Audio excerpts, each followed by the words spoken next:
saudara-saudariku, apa kabar? Saya harap kita semua dalam keadaan yang sehat, bahagia. Nah, sore ini kita ketemu lagi dalam pemahaman Alkitab PA Komisi Perempuan. Nah, sebagaimana yang kita lihat, sore ini saya menyiapkan rempah-rempah. Ada serai di sini, ada kunyit, ada jahe, dan banyak ini rempah-rempah yang lain. Saya mau membuat wedang rempah. Nah, saudara-saudariku yang dikasihi Tuhan, wedang rempah adalah kekayaan tradisi yang dalam masa pandemi ini kembali digali, kembali digemari. Nah, memang karena besar manfaatnya untuk kesehatan, tapi juga karena rasanya yang enak.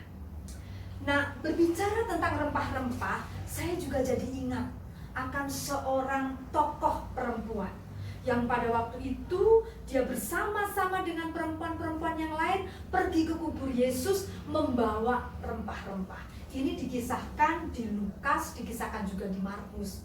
Tetapi bukan untuk diminum loh ya. Rempah yang dibawa itu untuk merawat jenazah. Nah, tentu rempahnya bukan seperti ini, bukan seperti jahe, serai, kunyit, tetapi berbagai macam rempah-rempah pembalur yang digunakan untuk membalur, memberikan wangi-wangian sebagaimana tradisi orang-orang Yahudi pada saat itu. Nah, namun saudari-saudari, fokus kita sore ini dalam PA ini bukan soal rempah-rempahnya, tetapi kita mau fokus pada siapa yang membawanya, yaitu Maria Magdalena. Nah, siapa Maria Magdalena? Banyak saudari-saudariku yang mengasosiasikan Maria Magdalena itu dengan tokoh perempuan yang mengurapi Yesus dalam versi Lukas. Kita lihat sebentar, Lukas pasalnya yang ke-7, Lukas 7 ayatnya yang ke-37 sampai 38, demikian. Di kota itu ada seorang perempuan yang terkenal sebagai seorang berdosa. Ketika perempuan itu mendengar bahwa Yesus sedang makan di rumah orang Farisi itu, datanglah ia membawa sebuah buli-buli pualam berisi minyak wangi. Sambil menangis, ia pergi berdiri di belakang Yesus dekat kakinya, lalu membasahi kakinya itu dengan air matanya dan menyekanya dengan rambutnya. Kemudian ia mencium kakinya dan meminyakinya dengan minyak wangi itu. Nah, sering Maria Magdalena diasosiasikan dengan perempuan berdosa yang mengurapi Yesus dalam versi Lukas ini. Nah, kerancuan ini, saudara-saudariku, muncul sudah sejak tahun 591 ketika Paus Gregorius Agung seolah-olah mendukung pemahaman ini. Tetapi fakta Alkitab berbeda. Fakta Alkitab merujuk pada Lukas pasalnya yang ke-8 ayat 1 sampai 3. Di situ diterangkan bahwa pada saat itu Yesus berjalan berkeliling dari kota ke kota, dari desa ke desa, memberitakan Injil Kerajaan Allah. Ke-12 muridnya bersama-sama dengan dia dan juga beberapa perempuan yang telah disembuhkan dari roh-roh jahat atau berbagai penyakit, yaitu Maria yang disebut Magdalena yang telah dibebaskan dari 7 roh jahat. Jadi di sini dikatakan Maria Magdalena adalah yang disembuhkan dari 7 roh jahat berasal dari Magdala. Bukan yang tadi dalam Lukas 7, berbeda. Nah, saudara-saudariku yang dikasihi oleh Tuhan Yesus, mengapa? Pertanyaannya, Maria Magdalena mendedikasikan dirinya. Mengapa dia setia mengikut Tuhan Yesus? Ada alasan-alasannya tadi yang kita lihat tadi. Rasa syukur sebab dia sudah dibebaskan dari 7 roh jahat. Lalu alasan lain adalah dia tergerak untuk menggunakan potensi yang dimilikinya untuk turut bekerja mendukung pekerjaan Tuhan Yesus. Tadi disebutkan dalam ayat yang ketiga pasal 8, Mereka semua itu, perempuan-perempuan ini melayani rombongan itu dengan kekayaan mereka.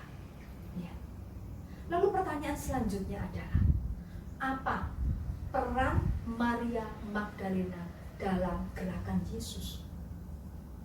Kita mencatat di sini. Pendukung, Maria Magdalena adalah pendukung dengan kehadirannya sebagai murid, dengan kesetiaannya. Dia selalu ikut Yesus berkeliling di tempat-tempat Yesus mengajar. Bahkan sampai dengan ketika Yesus disalib, bahkan sampai dengan dikubur Yesus. Ini dikisahkan dalam Injil-Injil. Peran yang berikutnya adalah, tadi saya sudah membaca pasal 8 ayat ketiga, mendukung dengan kekayaannya, mendukung dengan akomodasi yang dibutuhkan oleh rombongan Yesus ini. Kemudian peran yang berikutnya adalah Maria Magdalena dipercaya untuk menjadi saksi pertama kebangkitan dan pemberita kebangkitan. Bisa kita baca di Yohanes 20 ayat yang ke-17. Coba Yohanes 20 ayatnya yang ke-17. Saya akan membacakan. Ketika itu Maria Magdalena bertemu dengan Yesus yang sudah bangkit. Lalu ayat 17 kata Yesus kepadanya, "Janganlah engkau memegang aku sebab aku belum pergi kepada Bapa. Tetapi pergilah kepada saudara-saudaramu. Pergilah dan katakanlah kepada mereka bahwa sekarang ini aku akan pergi ke rumah Bapakku dan Bapamu kepada Allahku dan Allahmu." Disuruh pergi untuk memberitakan tentang kebangkitan Tuhan Yesus. Nah, saudara-saudariku yang dikasihi oleh Tuhan Yesus Kristus, saya mengajak kita untuk fokus pada poin yang ketiga tadi, peran yang ketiga. Maria Magdalena sebagai saksi, sebagai pemberita kebangkitan yang pertama. Sebab sangat penting bagi kita untuk memahami mengapa Tuhan Yesus memberi kepercayaan kepada Maria Magdalena. Nah, pertanyaan yang berikut adalah, mengapa Maria Magdalena dipercaya? Catatan kita yang pertama adalah karena kesetiaan dan keyakinannya pada Tuhan Yesus. Catatan yang kedua adalah Maria Magdalena ini diakui kecerdasannya dan pemahamannya akan pengajaran Tuhan Yesus. Maka dari itu ketika Tuhan Yesus bangkit, dia menjumpai Maria Magdalena, dia menyatakan rencana-rencananya dan apa yang harus dikerjakan oleh mereka murid-murid semua. Yang ketiga, dia memiliki keberanian. Dia berani mendampingi sampai Tuhan Yesus itu di pemakaman. Dia berani mengunjungi kubur Yesus ketika yang lain bersembunyi. Dia berani mewartakannya. Nah, dari keutamaan-keutamaan inilah, ini yang membuat Maria Magdalena itu dicatat sebagai rasul pemberita kebangkitan. Walaupun bagi kaum patriarki hal itu tidak dianggap, tetapi fakta peran penting itu dipercayakan pada Maria Magdalena. Nah, saudara-saudariku yang dikasihi Tuhan, lalu apa yang bisa kita refleksikan dari kisah ini? Yang pertama, bahwa perempuan itu layak dipercaya. Dia bisa dipercaya. Di tengah-tengah prasangka dan labeling bahwa perempuan itu tukang gosip, mulutnya tidak bisa dipercaya, maka kisah ini menjadi perlawanan yang kuat bahwa perempuan itu bisa dipercaya perkataannya. Lalu catatan yang berikut adalah, refleksi yang berikut adalah, perempuan dapat melakukan tugas yang penting. Dia bukan hanya bayang-bayang di belakang layar, tetapi bisa juga perempuan itu di depan dan bahkan memimpin.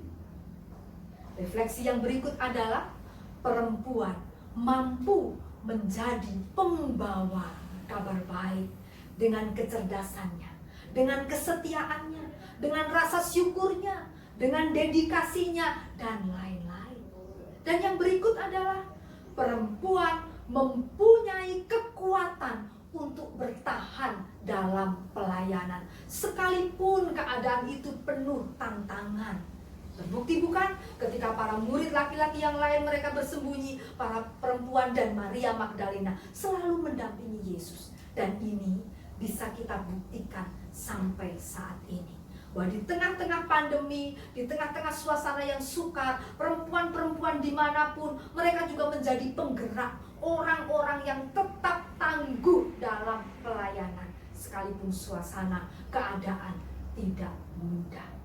Saudara-saudari yang dikasih oleh Tuhan Yesus Kristus, Maria Magdalena adalah pribadi yang istimewa. Dari kuasa roh jahat dia dilepaskan, dan dia beralih pada terang Kristus. Dia memberikan banyak teladan yang baik untuk kita dapat bercermin, untuk kita dapat membentuk diri kita. Oleh karena itu, saudari-saudari yang dikasihi Tuhan, petik dedikasinya, petik keberaniannya, miliki kecerdasannya, kekuatannya, dan perannya untuk menjadi pewarta kabar baik kebangkitan.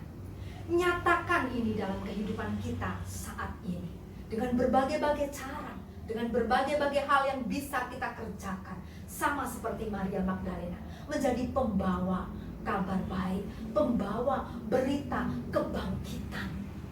Nyatakan dalam hidup saudara-saudari dan kita semua. Tuhan memberkati. Mari kita berdoa. Tuhan Yesus, Engkau yang sudah bangkit, Engkau yang sudah mempercaya Maria Magdalena untuk mendapat satu peran penting, menjadi pembawa kabar kebangkitan yang pertama. Sebab Maria Magdalena mempunyai banyak nilai-nilai, banyak keutamaan-keutamaan yang baik yang sudah dia nyatakan dalam hidupnya. Kami pun rindu Tuhan untuk belajar dari Maria Magdalena, memiliki keberaniannya, memiliki kesetiaannya Tuhan. Kami rindu juga untuk tangguh di dalam segala keadaan, untuk tetap melayani. Dan dengan ini semua Tuhan, maka kami pun dapat membawa kabar baik, membawa berita kebangkitan, membawa berita yang positif di tengah suasana Tuhan yang mungkin tidak mengenakan pada saat ini. Berkati pelayanan kaum perempuan sekalian, berkati Komisi Perempuan Dorcas sekalian. Terima kasih Tuhan, dengarkan doa kami, hanya di dalam nama Tuhan Yesus Kristus kami berdoa. Amin. Selamat petang, kiranya Tuhan memberkati.